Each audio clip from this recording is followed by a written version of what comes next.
প্রিয় শিক্ষার্থীরা, আসসালামু আলাইকুম। অনলাইন ক্লাসে তোমাদের সবাইকে স্বাগতম। আমি আবিদা সুলতানা, প্রভাষক যুক্তিবিদ্যা, নিজামুদ্দিন ডিগ্রি কলেজ, হোসনাবাদ, গৌরনদী, বরিশাল। আশা করি তোমরা সবাই ভালো আছো।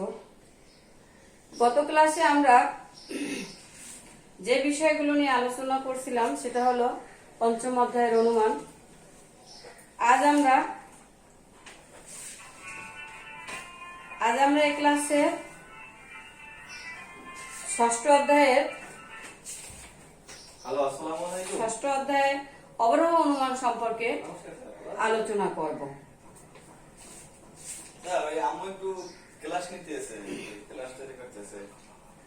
অবরোহ অনুমান দুই প্রকার, অমাধ্যম অনুমান ও মাধ্যম অনুমান। অমাধ্যম অনুমান হলো যে অবরোহ অনুমানের সিদ্ধান্তটি একটি মাত্র আশ্রয় বাক্য থেকে টানা হয় তাকে অমাধ্যম অনুমান বলে। যেমন, সকল মানুষ হয় মরণশীল।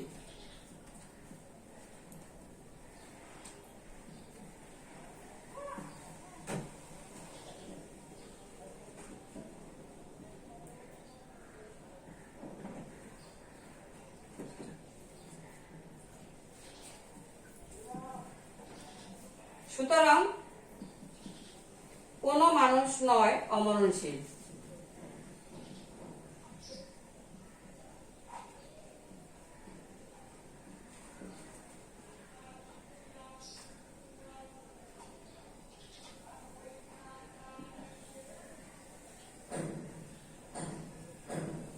এখানে সকল মানুষ হয় মরণশীল, সুতরাং কোন মানুষ নয় অমরণশীল, এটা হলো আমাদের অমাধ্যম অনুমান। এখন আমরা দেখব মাধ্যম অনুমান কি। যে অবরোহ অনুমানে একাধিক আশ্রয় বাক্য থেকে বাক্যের উপর নির্ভর করে যে সিদ্ধান্তটি স্থাপন করা হয় তাকে মাধ্যম অনুমান বলে। একাধিক আশ্রয় বাক্য থেকে মানে একের অধিক। আশ্রয় বাক্য এবং প্রদত্ত বাক্য একই জিনিস। যেমন ধরো, মাধ্যম অনুমানের উদাহরণ হলো, কোন জীব নয় অমর,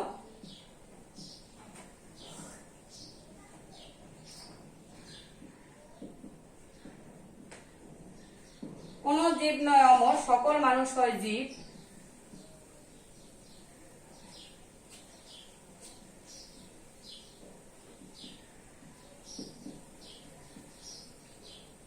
সুতরাং কোন মানুষ নয় অমর।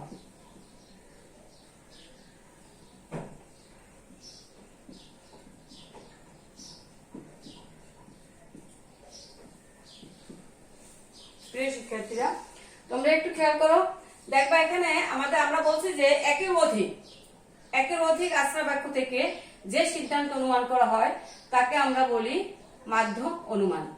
এখানে একের অধিক, এই যে দুটো আশ্রয় বাক্য, একটা হলো কোন জীব নয় অমর, সকল মানুষ হয় জীব, এ দুটো হলো আশ্রয় বাক্য।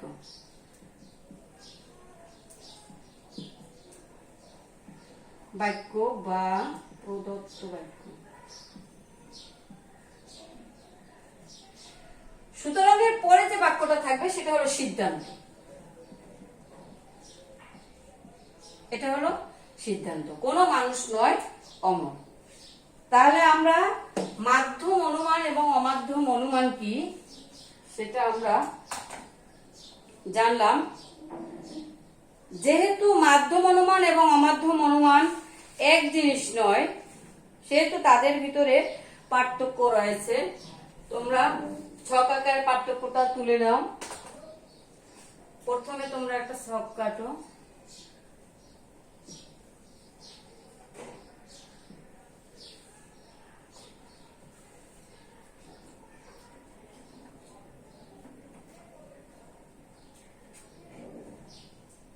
প্রথমে লেখো অমাধ্যম,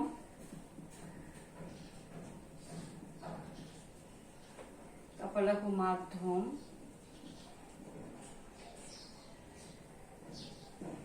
এক নম্বরে আমরা লিখতে পারি যে অবরোহ অনুমানের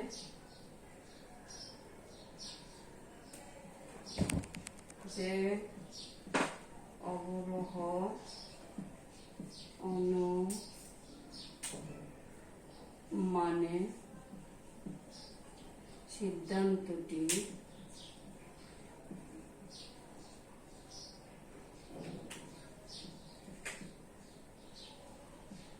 একটি মাত্র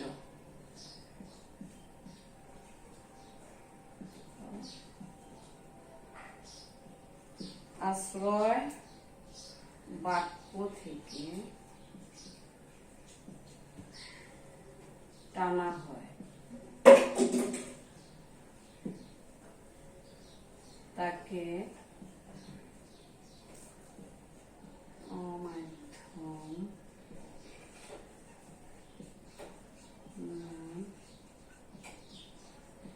বলে। যেমন সকল মানুষ হয় মরণশীল,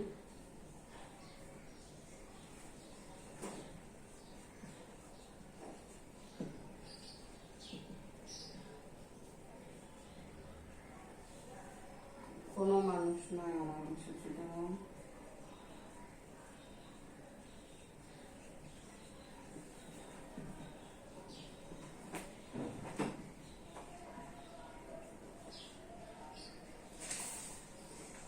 মাধ্যম অনুমানে 1 নম্বরে হলো যে অবরোহ অনুমানে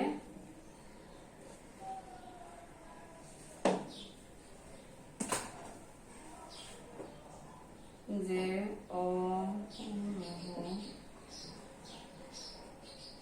অনুমানে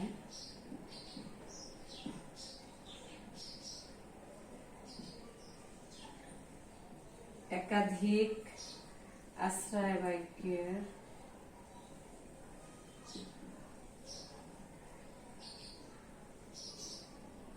বাক্যর উপর নির্ভর করে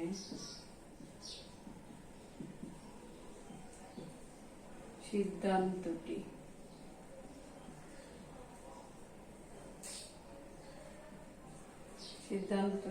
স্থাপন করা হয়।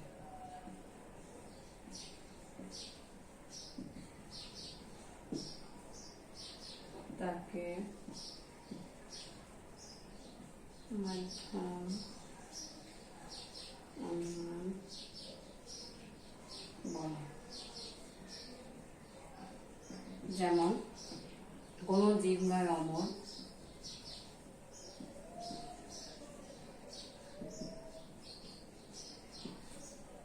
সকল মানুষ হয় জীব,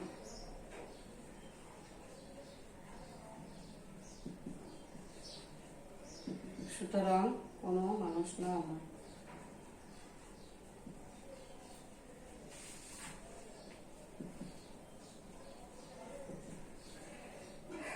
কোনো মানুষ নয় অমর।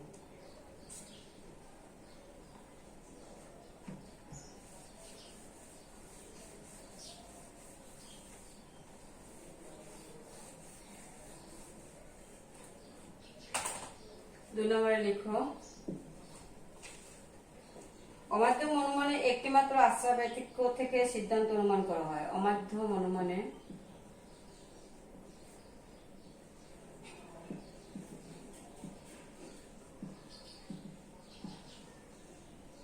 একটি মাত্র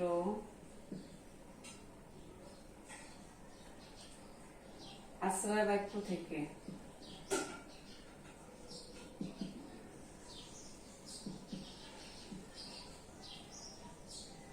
সিদ্ধান্ত অনুমান করা হয়।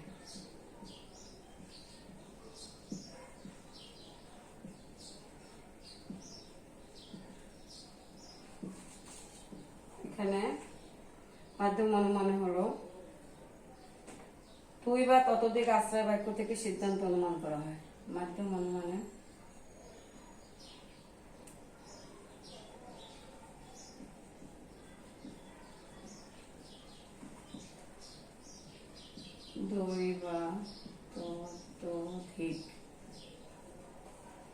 দুই বা ততোধিক আশ্রয় বাক্য থেকে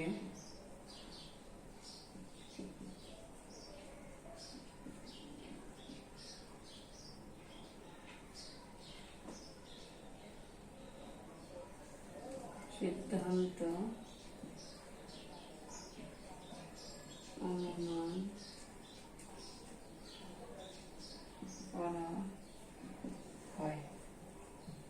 3 নম্বরে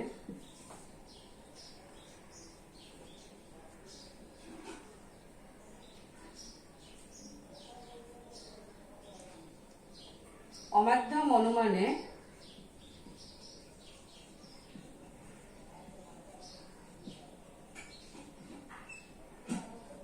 একটি যুক্তিতে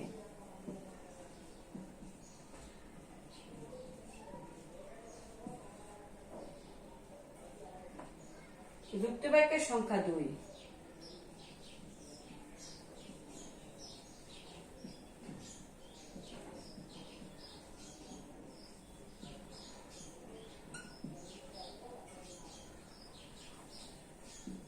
মাধ্যম অনুমানে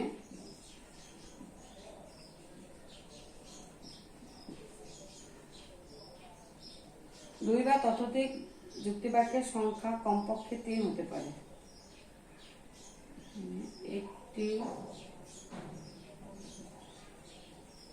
যুক্তিতে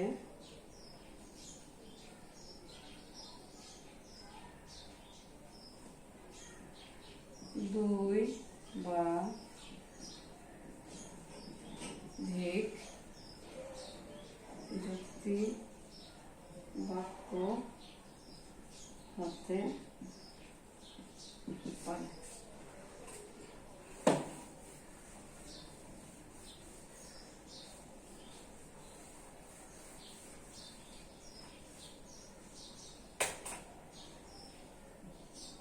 চার নম্বরে অমাধ্যম একটি খাঁটি অনুমান নয়।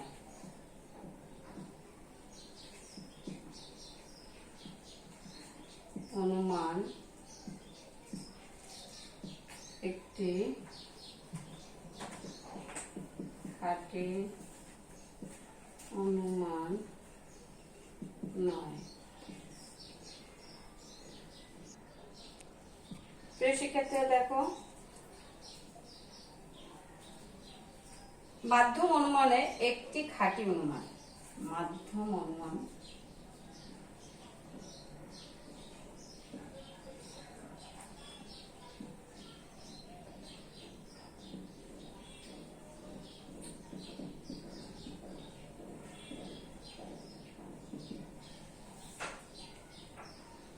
শিক্ষার্থীরা তোমরা দেখো যে অমাধ্যম অনুমান একটি খাঁটি অনুমান নয়, মাধ্যম অনুমান একটি খাঁটি অনুমান।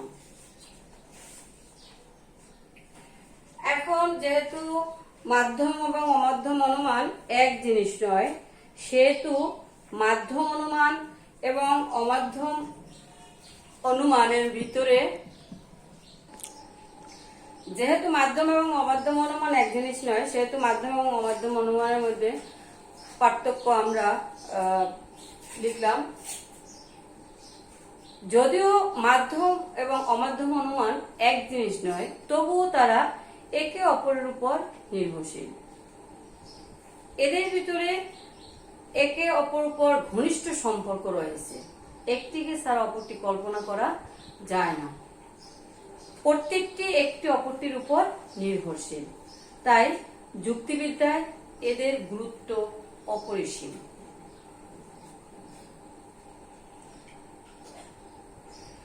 অমাধ্যম অনুমানের বৈশিষ্ট্য রয়েছে কতগুলো, সেই বৈশিষ্ট্যগুলো আমি বলি, তোমরা প্রয়োজনে খাতায় লিখে নেবে।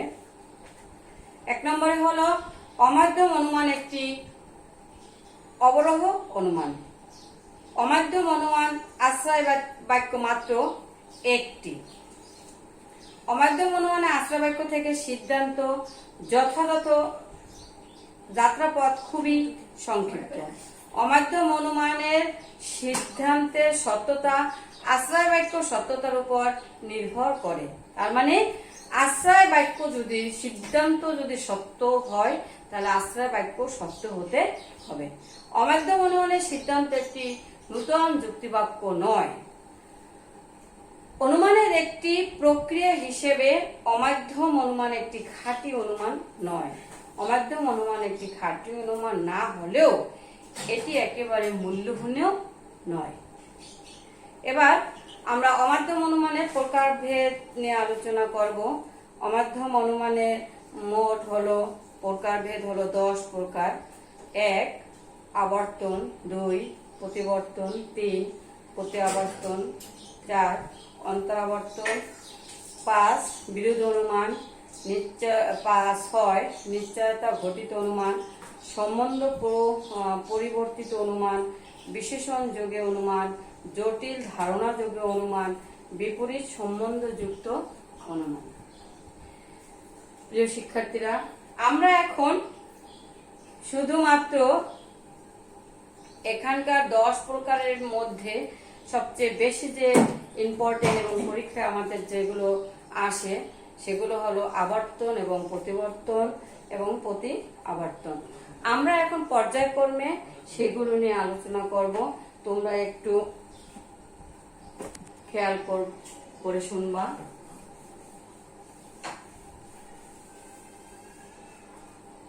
তোমরা একটু মনোযোগী হও। প্রথমে আমাদের আলোচনায় আসে আবর্তন। তাহলে আবর্তনটা আমরা কিভাবে করব? প্রথমে আবর্তন করতে হলে আমাদের জানা উচিত আবর্তন আসলে কি। আবর্তন হলো যে অমাধ্যম অনুমানের বিধি সঙ্গতভাবে একটি প্রদত্ত বাক্যের উদ্দেশ্য বিধেয়ের স্থান পরিবর্তন করে একটি নূতন সিদ্ধান্ত গঠন করা হয়, তাকে আবর্তন বলে। তার মানে উদ্দেশ্য এবং বিধেয় হবে স্থানান্তর, এক স্থান থেকে অন্য স্থানে গিয়ে তারপর তাদের পরিবর্তন করা যাবে। যেমন আমরা উদাহরণের সাহায্যে বলতে পারি, কোনো মানুষ নয় নিখুঁত।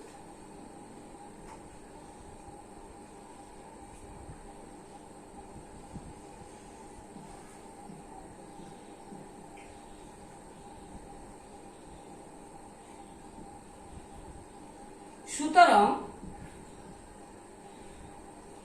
কোন নিখুঁত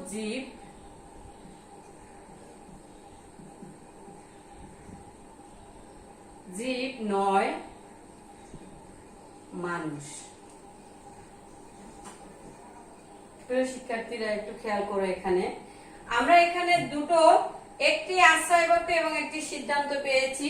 আমরা আশ্রয় বাক্যর নাম হলো আবর্তন করতে গিয়ে আমাদের আশ্রয় বাক্যের নামটা দেব আমরা আবর্তনীয়। এই বাক্যটাকে আশ্রয় বাক্যটা বলবো আবর্তনীয় এবং সিদ্ধান্তটাকে বলবো আমরা আবর্তিত।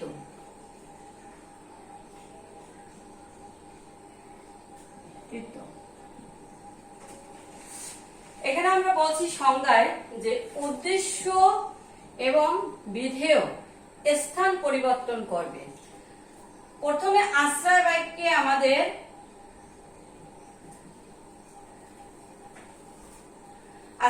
এখানে উদ্দেশ্য ছিল মানুষ আর বিধেয় ছিল নিখুঁত। তোমরা একটু খেয়াল করো, যখন আমরা বাক্যটাকে পরিবর্তন করলাম সিদ্ধান্তে এসে নিখুঁত বিধেয় ছিল, কিন্তু এখানে নিখুঁত উদ্দেশ্য চলে আসছে, মানুষ ছিল উদ্দেশ্যে, মানুষ চলে গেছে বিধেয়। তার মানে উদ্দেশ্যের স্থানে বিধেয়, বিধেয়ের স্থানে উদ্দেশ্যে আমাদের পরিবর্তন হয়েছে। এই যে পরিবর্তন, এই পরিবর্তনটাকে আমরা বলবো আবর্তন। আবর্তনের 4টি নিয়ম রয়েছে। আমরা এখন সেই 4টি নিয়ম লিখব।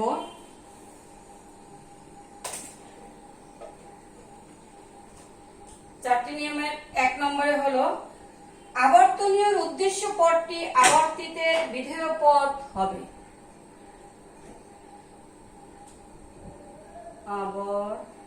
আবর্তনীয়ের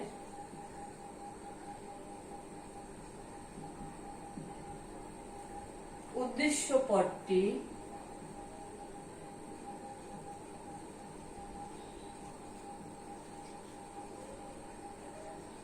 আবর্তিতের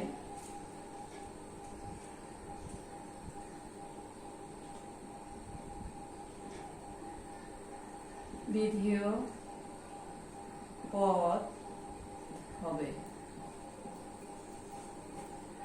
2 নম্বরে আবর্তনীয় বিধেয় পদটি আবর্তিতের উদ্দেশ্য পদ হবে। আবর্তনীয়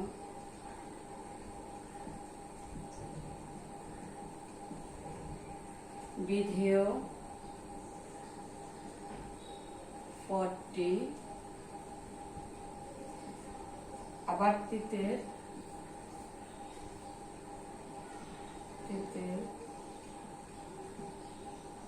উদ্দেশ্য পদ হবে।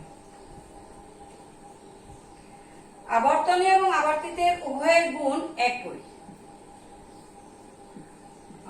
আবর্তনীয় এবং আবর্তিতের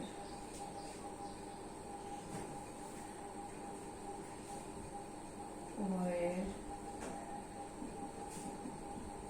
গুণ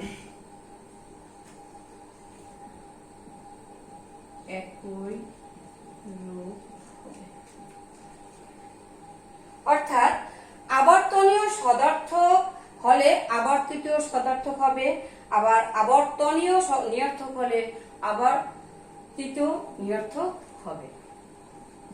4 নম্বরে আবর্তনীয় কোনো অব্যাপ্য পদকে আবর্তিতে ব্যাপ্য করা যাবে না। আবর্তনীয়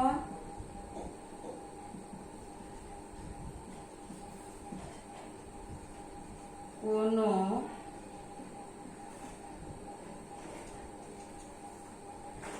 পদকে আবর্তিতে ব্যাপ্য করা যাবে না। তোমরা একটু খেয়াল করো, মানে আবর্তনের 4টা নিয়ম ছিল, সেই 4টা নিয়মের মধ্যে আবর্তনীয় উদ্দেশ্য পদটি আবর্তিতের বিধেয় পদ হবে, আবর্তনীয় বিধেয় পদটি আবর্তিতের উদ্দেশ্য পদ হবে, আবর্তনীয় এবং আবর্তিতের উভয়ের গুণ একই রূপ হবে। মানে আবর্তনীয় যদি সদর্থক হয় আবর্তিত সদর্থক হবে, আবর্তনীয় নিরর্থক হলে আবর্তিত নিরর্থক হবে। আবর্তনীয় কোনো অব্যাপ্য পদকে আবর্তিতে ব্যাপ্য করা যাবে না। পূর্বে ক্লাসে আমরা ব্যাপ্যতার নিয়ম শিখে আসছি, তোমরা নিশ্চয়ই সেখানে জানো যে কিভাবে ব্যাপ্যতা করা যাবে।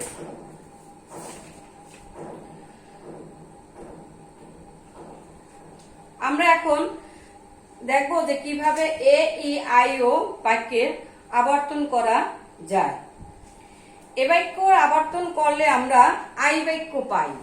এ বাক্য থেকে আমরা এ বাক্যে যাওয়া আমাদের পক্ষে সম্ভব নয়। এই বিষয়টা নিয়ে আমরা পরে আলোচনা করব। আমরা আগে দেখব কিভাবে এ বাক্য থেকে আমরা আই বাক্যে আসি। এ বাক্যের আবর্তন করলে আমরা আই বাক্য পাবো। উদাহরণস্বরূপ দেখো, সকল মানুষ হয় মরণশীল। এ বাক্যে সকল মানুষ হয় মরণশীল। আই বাক্যে কিছু মানুষ কিছু মরণশীল,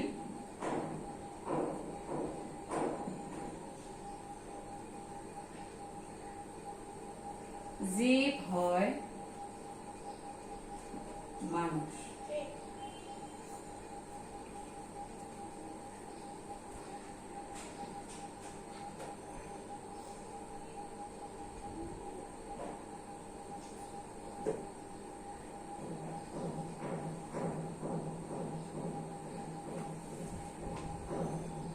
আমরা এখানে এ বাক্য থেকে আই বাক্য পেয়েছি। এ বাক্য থেকে এ বাক্যে আমাদের যাওয়া সম্ভব নয়, কারণ যদি আমরা এ বাক্য থেকে এ বাক্যে যাই তাহলে অব্যাপ্য পদ ব্যাপ্য হয়ে যাবে। কিন্তু নিয়মে আছে কোনো অব্যাপ্য পদ সিদ্ধান্তে এসে ব্যাপ্যতা লাভ করতে অব্যাপ্য পদ সিদ্ধান্তে এসে ব্যাপ্যতা লাভ করতে পারবে না, তাহলে নিয়ম লঙ্ঘন করা হবে। যেহেতু নিয়ম লঙ্ঘন করা হবে সেহেতু তাহলে আমাদের আবর্তন করা সম্ভব নয়। তাই এখানে খেয়াল করো যে সকল মানুষ হয় মরণশীল, কিছু মরণশীল জীব হয় মানুষ। এখানে মানুষ ছিল উদ্দেশ্য, মরণশীল ছিল বিধেয়। এখানে স্থান পরিবর্তন হয়ে গেছে। আমরা মানুষ পদটি উদ্দেশ্য ছিল, সেটা বিধেয় চলে গেছে, মরণশীল ছিল বিধেয় উদ্দেশ্য চলে আসছে। এভাবে আমরা উদ্দেশ্য এবং বিধেয় নিয়ে আমরা স্থান পরিবর্তন করে আমরা আবর্তন করতে পারি। ই বাক্যের আবর্তন করতে গেলে আমরা ই বাক্য পাই। ই বাক্যর আবর্তন করলে আমরা ই বাক্য পাই। যেমন কোনো মানুষ নয় অমর। ই বাক্যে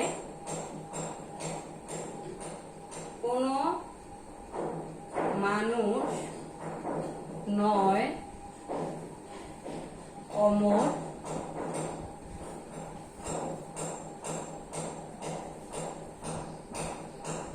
আবার এ বাক্যে থেকে আমরা পাই কোনো অমর জীব নয়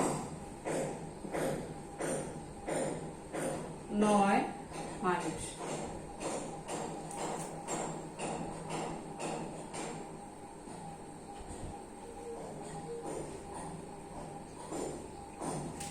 এখানে আমরা খেয়াল করি যে ই বাক্য থেকে আমরা ই বাক্য পেয়েছি কোনো মানুষ নয় অমর, আর ই বাক্যে কোনো অমর জীব নয় মানুষ। এখানে মানুষ পদটি উদ্দেশ্যে ছিল বিধেয় চলে গেছে, অমর পদটি বিধেয় ছিল উদ্দেশ্যে চলে আসছে। তার মানে আমরা স্থান পরিবর্তন করে আমরা আবর্তন, ই বাক্য থেকে আমরা ই বাক্যের আবর্তন পেয়েছি।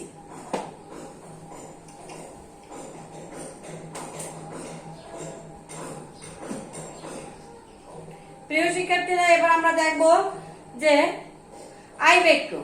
আই বাক্য থেকে আমরা আই বাক্য পাই। সেটা কিভাবে পরিবর্তন হয় খেয়াল করো।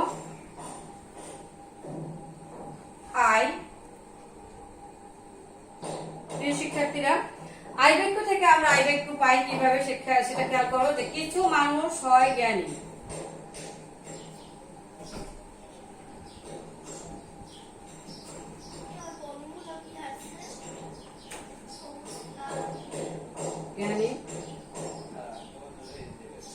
কিছু জীব হয়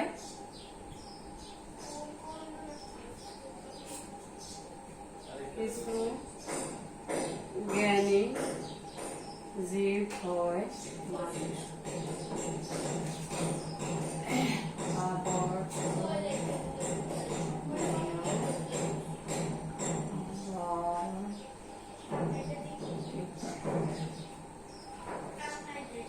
খেয়াল করো, আই বাক্যে আমরা কিছু মানুষ হয় জ্ঞানী, আবার আই বাক্য থেকে আমরা আই বাক্য পেয়েছি আবর্তন করে যে কিছু জ্ঞানী জীব হয় মানুষ।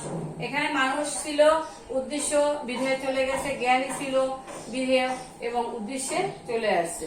তার মানে আমাদের উদ্দেশ্য বিধেয় এবং বিধেয়ের স্থানে উদ্দেশ্য এনে আমরা আই বাক্য থেকে আই বাক্যের আবর্তন করতে পেরেছি। কিন্তু আমরা আই বাক্য এ বাক্য থেকে এ বাক্যের আমাদের আবর্তন করা সম্ভব নয়। কেন সম্ভব নয় সেই বিষয়টি নিয়ে আমরা এখন আলোচনা করব।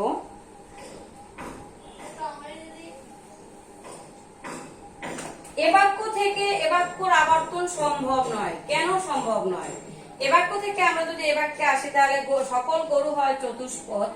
তোমরা একটু লিখে নাও সকল। কেন সম্ভব নয় সেটা খেয়াল করো। গরু হয় সকল গরু হয় চতুষ্পদ।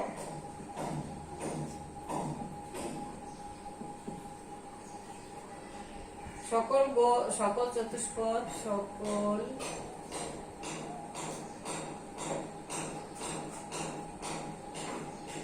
জীব হয়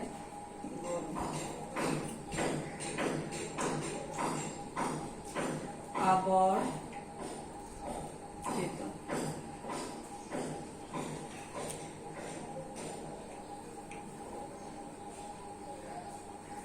প্রিয় শিক্ষার্থীরা, একটু খেয়াল করো। আমরা জানি এ বাক্যের উদ্দেশ্য পদটি ব্যক্ত এবং বিধেয় পদটি হলো অব্যক্ত। এখানে উদ্দেশ্য পদটি ব্যক্ত আর এটা হলো অব্যপ্য। কিন্তু উদ্দেশ্য বিধেয় পদটি চতুষ্পদ, সেই চতুষ্পদটি সিদ্ধান্তে এসে অব্যপ্য পদটি হয়ে যায় ব্যাপ্য। কিন্তু আমাদের নিয়মে আছে কোন অব্যপ্য পদ সিদ্ধান্তে এসে ব্যাপ্যতা লাভ করতে পারবে না। কিন্তু এখানে যেহেতু অব্যপ্য পদ সিদ্ধান্তে এসে ব্যাপ্যতা হয়ে গেছে, সেজন্য এখানে আমাদের নিয়ম লঙ্ঘন করছে। আবর্তনের যে 4টি নিয়ম রয়েছে, সেই 4টি নিয়ম চতুর্থ নিয়ম লঙ্ঘন করার ফলে আমাদের এ বাক্য থেকে এ বাক্যের আবর্তন করা সম্ভব নয়। কারণ আমরা জানি যে কখনোই অব্যপ্য পদ সিদ্ধান্তে এসে ব্যাপ্যতা লাভ করতে পারবে না। যদি ব্যাপ্যতা লাভ করে তাহলে সেখানে নিয়ম লঙ্ঘন করা হয়। এজন্য আমাদের এ বাক্য থেকে এ বাক্যের আবর্তন করা সম্ভব নয়। আবার একটা আমরা বাক্য থেকেও আমাদের ও বাক্যের আবর্তন করা সম্ভব নয়। সেটা কেন সম্ভব নয় সেটা আমরা একটু খেয়াল করব। ও বাক্য কিছু মানুষ নয় যুক্তিবিদ।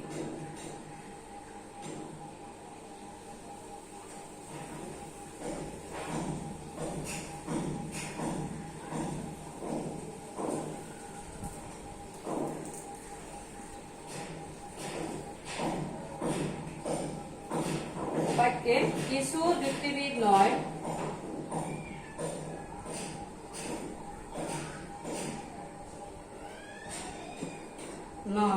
মানুষ।